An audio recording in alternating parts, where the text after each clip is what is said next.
नारी गौरव है, अभिमान है, नारी ने ही रचा यह विधान है, हमारा नतमस्तक उन्हें प्रणाम है।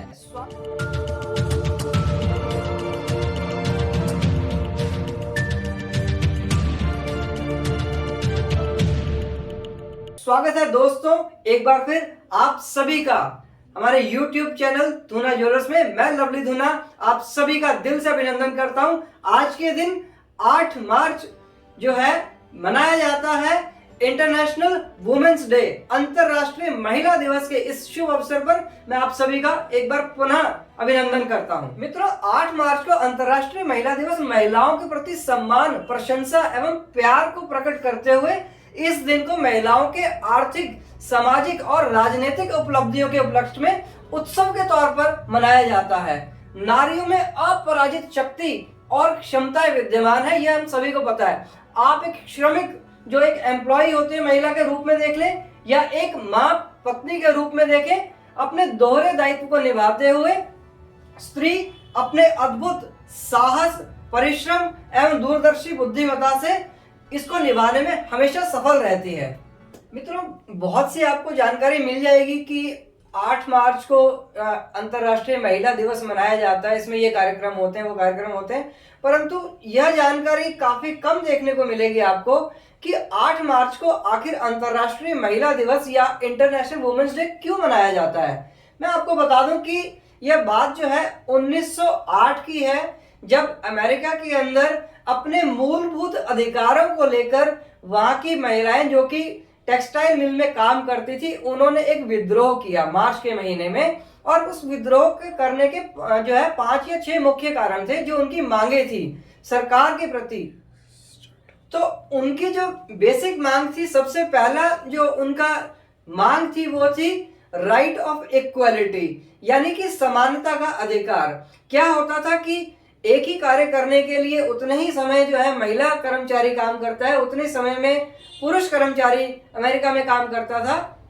तो फॉर एग्जांपल उसी काम करने के लिए पुरुष जो कर्मचारी है उसको $10 दिए जाते थे, वहीं उसी काम को उतने घंटे में अगर एक महिला कर्मचारी काम करता था तो उसको जो है $5 दिए जाते थे। इससे बहुत ही ज्यादा निराशा उनके मन में आती थी कि हम काम तो उतने ही घंटे करते हैं। इसलिए उन्होंने अपना पहला अधिकार मांगा राइट ऑफ इक्वालिटी। दूसरा जो अधिकार उन्होंने मांगा राइट ऑफ वोटिंग, यानी कि मतदान का अधिकार।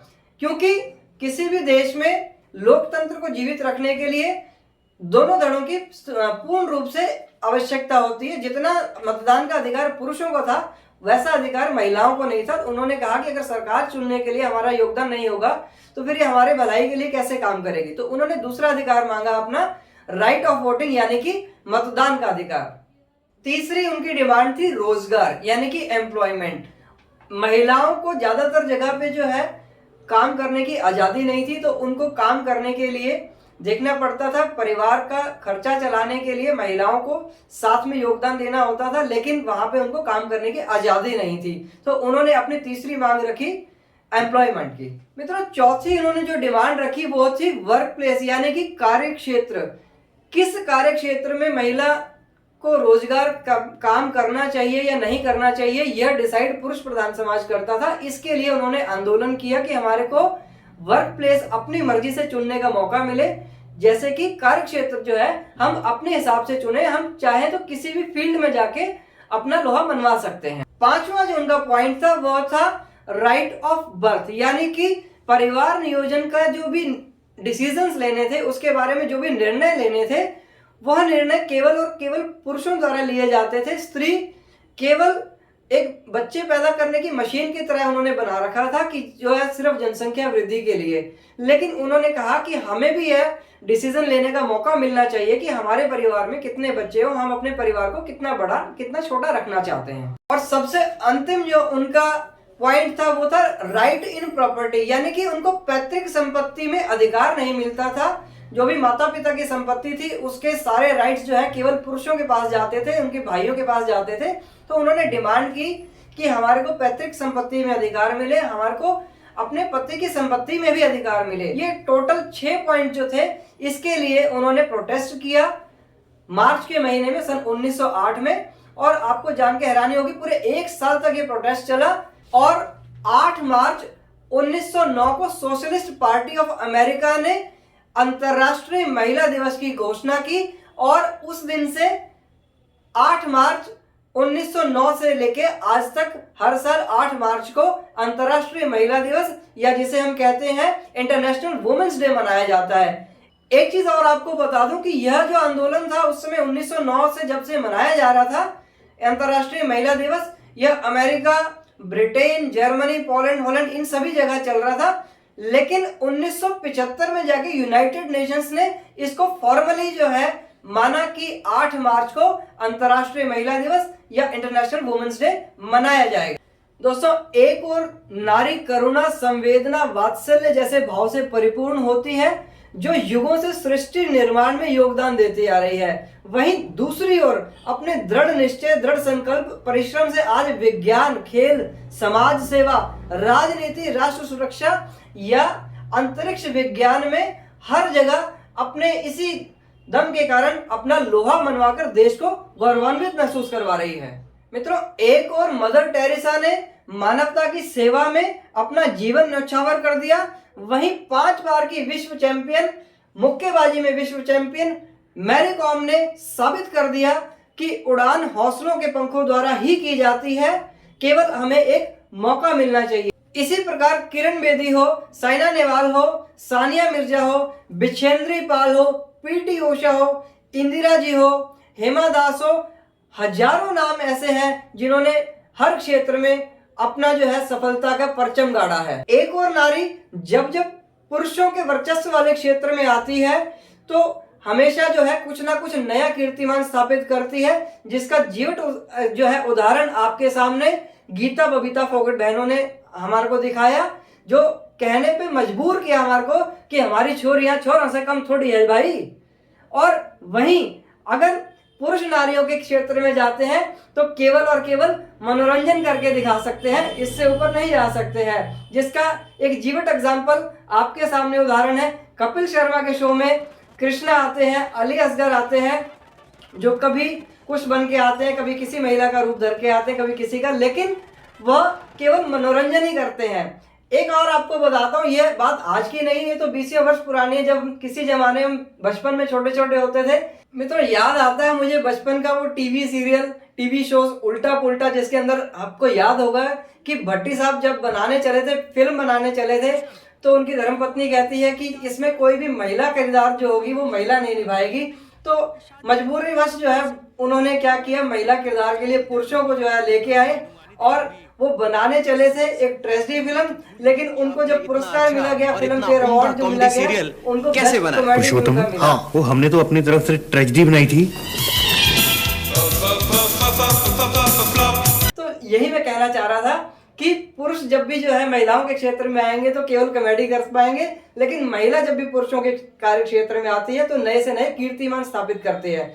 मैं आज आपको इस वीडियो के अंदर जरूर बताना चाहूंगा कि क्रिस्टीना कोच जो है यूएस मूल की महिला है, जिन्होंने कीर्तिमान स्थापित किया। अभी 6 फरवरी को वापस आई हैं वो अंतरिक्ष में पूरे 328 दिन रह के। यह मानव जाति के लिए उन्होंने एक नई चीजों की खोज करके वहां से वापस आई हैं। एक महिला होने के बावजूद, एक पारिवारिक महिला होने के बावजूद अपने परिवार से दूर रह के पूरे 328 दिन वहां से रह के वापस आई हैं और एक नया कीर्तिमान उन्होंने स्थापित किया है। मैं अपनी तरफ से उन्हें बहुत बहुत शुभकामनाएं देता हूं और बधाई है उन्हें इस चीज के लिए। दोस्तों, आज जब नारियों के ऊपर, स्त्रियों के ऊपर होते विभिन्न प्रकार के अपराधों को देखते हैं तो बहुत मन में पीड़ा होती है, क्योंकि नारी एक वस्तु नहीं है, नारी जननी है। अपमान न कर नारी का, इसके बल पर जग चलता है। पुरुष जन्म लेकर इन्हीं की गोद में पलता है। करो विश्वास बेटी पर, यह विश्वास छू लेंगी। अरे जरा सा पंख तो दो इनको, यह आसमान छू लेंगी। दोस्तों, जब भी बात करते हैं महिला सशक्तिकरण की या नारी की जीवटता की, तो एक वाकया मुझे हमेशा याद रहता है यार, हमेशा एक माइंड में रहता है, मेरे दिमाग में रहता है। यह बात आज से करीब 17-18 वर्ष पुरानी है। पंजाब के एक गांव की कहानी है ये, जिसमें एक महिला के ऑलरेडी पहले ही 2 बेटियां थी। फिर उसके बाद में तीसरे बच्चे को जब जन्म देने के लिए अस्पताल गई तो अनफॉर्चुनेटली तीसरी भी बेटी ने जन्म लिया उस महिला को वहां पे देखने में परिवार की तरफ से कोई भी नहीं आया। ये एकदम सच्ची घटना मैं आपको बता रहा हूं मित्रों। उस महिला को देखने कोई नहीं आया।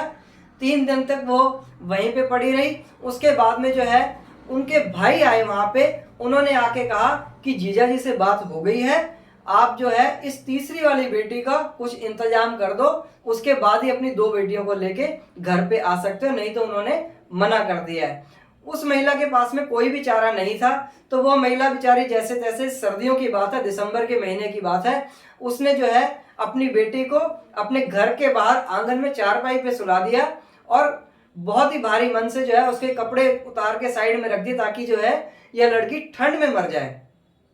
और वह महिला घर की चौखट पर बैठ के उस लड़की की मौत का इंतजार करने लगी और पूरी रात इंतजार करते करते कब वो सो गई उसे पता नहीं चला। सुबह जब वो उठी और उसने देखा कि अब जो है इसको उठाना ही उठाना है, जब उसने देखा कि वह बच्ची पूरी नीली पड़ चुकी थी, लेकिन वो मौत से जूझती रही पूरी रात उस सर्द रात के अंदर। महिला ने देखा कि यह बच्ची 3 दिन की बच्ची अगर जो है मौत से लड़ सकती है तो क्या मैं अपने पति से नहीं लड़ सकती। उसने उसी क्षण फैसला किया कि इस बच्ची को मैं पालूंगी और इसको बड़ा करूंगी, चाहे संसार में कुछ भी हो जाए। यह बात बाहर कैसे आई दोस्तों? यह बात बाहर आई एक इंटरव्यू के थ्रू। एक महिला ने इस महिला का इंटरव्यू लिया था जो उस समय जर्नलिज्म कर रही थी। आपको बहुत हैरानी होगी और फक्र भी होगा सुन के कि यह जो जर्नलिस्ट थी जिन्होंने इस महिला का इंटरव्यू लिया था, वह आज की महिला एवं बाल कल्याण मिनिस्टर हमारी अपनी श्रीमती स्मृति ईरानी है। और उसने कहा कि मैंने जाकर पलंग के पास देखा कि मेरी बच्ची सर से लेकर पांव तक नीली थी बिल्कुल, लेकिन जिंदा थी। उसने कहा उस दिन मैंने तय किया, स्मृति जी, अगर मेरी बेटी पूरी रात मौत से लड़ सकती है तो क्या मैं अपने पति से नहीं लड़ सकती? कई लोगों को ये भ्रम है कि महिला को शक्ति का एहसास दिलवाना पड़ता है। हाँ दोस्तों, बिल्कुल ठीक सुना आपने। स्मृति ईरानी जी जो आज की हमारे भारत सरकार की महिला एवं बाल विकास मंत्रालय की मिनिस्टर हैं। दोस्तों, हम सभी इतने भाग्यशाली नहीं हैं कि उन सबका जिक्र जो है इस प्रकार की वीडियो में हो सके, लेकिन सबने अपने जीवन में बहुत सी चुनौतियों को देखा है और उनका समाधान भी किया है। सबने कहीं ना कहीं संघर्ष में अपने परिवार को संभाला है। और दोस्तों, जैसा कि आप सभी को मालूम है कि हम लोग ज्वेलर्स हैं और सुनारों का रिश्ता तो जो है माता बहनों से और भी ज़्यादा नज़दीक होता है, क्योंकि यही माता बहनें हमारे शोरूम्स में आती हैं, हमसे ज्वेलरी खरीदने आती हैं। तो आज उन सभी माता बहनों को उनके संघर्ष के लिए, उनकी इस यात्रा के लिए मैं संपूर्ण ज्वेलर्स एसोसिएशन की तरफ से आप सभी का अभिनंदन करता हूं एवं शक्ति के इस पर्व में एक उपासक के रूप में आप सभी का धन्यवाद व्यक्त करता हूं। तो मित्रों, आप सभी के जीवन में भी, आपकी जीवन यात्रा में कहीं ना कहीं, कभी ना कभी किसी ना किसी महिला का संपूर्ण योगदान होगा, चाहे वो आपकी माता हो, चाहे वो आपकी बहन हो, भाभी हो, दादी हो या कोई भी हो, जो कि आपको सफलता के तौर पे या कभी आप जो है जीवन में डगमगाए तो उन्होंने आपको सहारा दिया। मित्रों, आज की वीडियो के माध्यम से मैं सिर्फ यही कहना चाहूंगा कि एक थैंक्स कहना या धन्यवाद कहना बहुत छोटा सा शब्द है।